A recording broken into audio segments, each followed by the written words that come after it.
ये टूटा हुआ दिल है बचा, क्या मांगू रब से मैं। वादा किया था कि मेरी बेटी को खराज भी नहीं आएगी। मैंने कहा था अपना वादा नहीं तोड़ना वरना मैं तोड़ दूंगा। तुम्हारा चेहरा देखता हूँ तो बहुत गुस्सा आता है। हमारी तलाक तो पक्की है। रह गया उसका बाप, आ क्यों नहीं रहा अभी तक? अरे मेरा बच्चा, तुम कहाँ चली गई थी? अरहा जैसे ही वापस आती है, समीना उसे देखते ही अपने गले से लगा लेती है और बहुत ज्यादा रोने लगती है। अपनी बेटी को इस हालत में देखकर समीना बहुत परेशान हो जाती है। दूसरी तरफ अदरान जब अरहा को लेने वहां पहुंचता है तो उसकी हालत देखकर गुस्से से बेकाबू हो जाता है। अरहा के चेहरे पर थप्पड़ के निशान होते हैं और वह डर की वजह से लगातार रो रही होती है। अपनी बेटी को इस हालत में देखकर अदरान उन गुंडों पर टूट पड़ता है और वहां बहुत बड़ी लड़ाई शुरू हो जाती है। अदरान कई गुंडों को खूब मारता है। इसी दौरान पुलिस भी वहां पहुंच जाती है और कार्रवाई शुरू हो जाती है। हालात इतने खराब हो जाते हैं कि वहां पुलिस मुकाबले जैसी स्थिति बन जाती है। कमाल का दोस्त और शाजर मौका देखकर वहां से भाग जाते हैं, जबकि बाकी कई गुंडे पुलिस के हाथों पकड़े जाते हैं।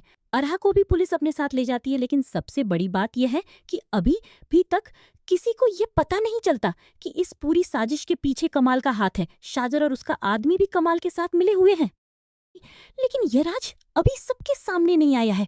अदरान आखिरकार अरहा को अपने साथ घर ले आता है। अरहा इतनी डरी हुई होती है कि बार बार सिर्फ समीना के बारे में पूछती रहती है।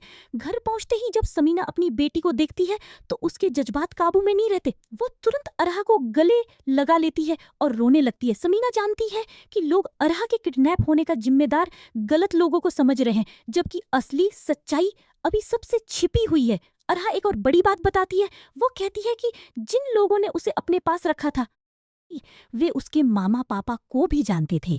ये सुनकर समीना और अदरान को शक होता है कि इस पूरी साजिश के पीछे कोई ऐसा इंसान है जो उनके परिवार के बहुत करीब है और उनके बारे में सारी जानकारी रखता है। समीना तुरंत अदरान से कहती है कि अब पुलिस को इस मामले में शामिल करना होगा और पूरी जांच करवानी होगी, क्योंकि सिर्फ गुंडों को पकड़ लेने से असली गुनहगार तक पहुंचना मुश्किल है। अब देखना यह है कि क्या पुलिस कमाल तक पहुंच पाएगी। क्या शाजर और उसके साथी का राज भी सबके सामने आएगा, और क्या अरहा ऐसी कोई बात बताएगी जिससे असली गुनहगार का चेहरा सामने आ जाएगा। वीवर्स, अरहा की वापसी ने कहानी को एक नए और बहुत ही दिलचस्प मोड़ पर ला दिया है। आपको ये ड्रामा कैसा लग रहा है और किस एक्टर या किरदार की वजह से आप ये सीरियल देखना पसंद करते हैं? अपनी राय कमेंट सेक्शन में जरूर बताइएगा। Thank you so much.